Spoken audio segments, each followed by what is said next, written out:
NT Ramarao గారు ఎప్పుడు చెప్పేవాళ్ళు. ఆయన సినిమా యాక్టర్గా ఉన్నప్పుడు, చాలా పాపులర్గా ఉన్నప్పుడు, ఆ రోజు వెస్ట్ గోదావరి జిల్లాకి వెళ్తే ఆ రోజు ఆయన హోస్ట్ కింద ఒక ఆయన ఉండి 150 వెరైటీస్తో వంటలు చేసి భోజనం పెట్టాడు ఆ రోజుట్లో. ఈరోజు మీ హోటల్స్ అన్నీ గుర్తుపెట్టుకోవాల్సిన అవసరం ఉంది. ఈరోజు మనకు కావాల్సిన culinary. This is the biggest industry. ప్రపంచంలో ఏ దేశానికి లేనటువంటి వంటకాలు మనకు ఉన్నాయి.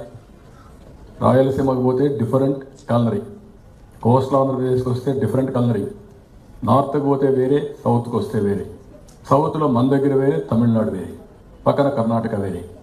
ఎన్ని రకాలైన కల్నరీ ఉండే ఏకైక దేశం భారతదేశం అని చెప్పి కూడా నేను మీకు తెలియజేస్తున్నా. ఒకప్పుడు నేను అనుకునేవాడిని ఇన్ని లాంగ్వేజెస్ ఉన్నాయి, మనం ఎట్లా డెవలప్ అవుతామని. రెండోది, ఇన్ని భాషలు కాకుండా ఇన్ని వంటలు చేస్తాం, ఏ విధంగా దీనికి ఇది అవుతుందని. మనం ఇండ్లు కట్టేది కూడా రకరకాలుగా కడతాం, స్టాండర్డైజేషన్ లేదు, దీనివల్ల ప్రోగ్రెస్ ఆగిపోతుంది అనుకునేవాడిని. తర్వాత నేనే మార్చుకున్నా. అమెరికాలో అన్ని స్టాండర్డైజేషన్, ఇండ్లన్నీ సిమిలర్గానే ఉంటాయి. ఈ ఇల్లు చూస్తే అన్ని ఇండ్లు అంతే, కానీ మన ఇండ్లు అట్టు కాదు. నేను చిన్నప్పటి నుంచి చూశాను. పల్లెటూరులో ఇల్లు కడితే ఒక్కొక్క ఇల్లు ఒక్కొక్క ఆర్కిటెక్ట్ పెట్టి ఆ ఇల్లు కట్టాలంటే డోర్ ఫ్రేమ్స్ దగ్గర నుంచి 4-5 ఏళ్ళు ప్రిపేర్ అయ్యి బ్రహ్మాండంగా తయారు చేసి ఒక స్టేటస్ సింబల్గా ఇల్లు కట్టే పరిస్థితికి వచ్చారు. ప్రతి ఒక్క ఓనరు ఎవరైతే ఇల్లు కడుతున్నారో వాళ్ళందరూ కూడా ఒక బెస్ట్ ఆర్కిటెక్ట్ అని చెప్పి కూడా నేను మీకు తెలియజేసుకుంటున్నా. That is our culture. Today it is a unique ఫ్యూచర్గా తయారైంది. అమెరికాలో బ్రెడ్ ఇది తింటే ఇండియాకు వస్తే ఎక్కడికి వచ్చినా డిఫరెంట్ టేస్ట్, డిఫరెంట్ కలరీ.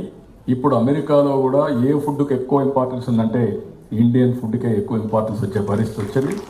ఇది రియాలిటీ. ఇవి మనం కరెక్ట్గా మానిటర్ చేయగలిగితే బ్రహ్మాండంగా వస్తుంది. ఈ విషయం మీరు గుర్తుపెట్టుకోవాల్సిన అవసరం ఉంది. అన్ని వంటలు అద్భుతమైన ఆహారం ఎక్కడా దొరకదు. పిండి వంటలు కావచ్చు, వెజ్ నాన్ వెజిటేరియన్ కావచ్చు, స్వీట్లు కావచ్చు, ఏవైనా మన దగ్గర అన్నీ కూడా అద్భుతమే. ఆహార అలవాట్లు కూడా డిఫరెంట్. మండువ లోగిళ్ళు కావచ్చు, కానీ అవి కూడా డిఫరెంట్. ఇప్పుడే చెప్పాడు, 80 సంవత్సరాల కంటే ముందు కట్టిన ఇండ్లు యూనిక్ ఫ్యూచర్తో ఉండే పరిస్థితి వస్తుంది. ఇది డిఫరెంట్ ఎక్స్పీరియన్స్ అని చెప్పి కూడా నేను మీకు తెలియజేస్తున్నా. ఆలయాలు, నదీ తీర ప్రాంతాలు, అడవులు, కొండలు మన దగ్గర లేనిది లేదు. ఆయా ప్రాంతాల్లో ఉండే నాయకులు కానీ, టూరిజం డిపార్ట్మెంట్ కానీ దీన్ని బ్యూటిఫుల్గా ప్రమోట్ చేయాల్సిన అవసరం ఉంది.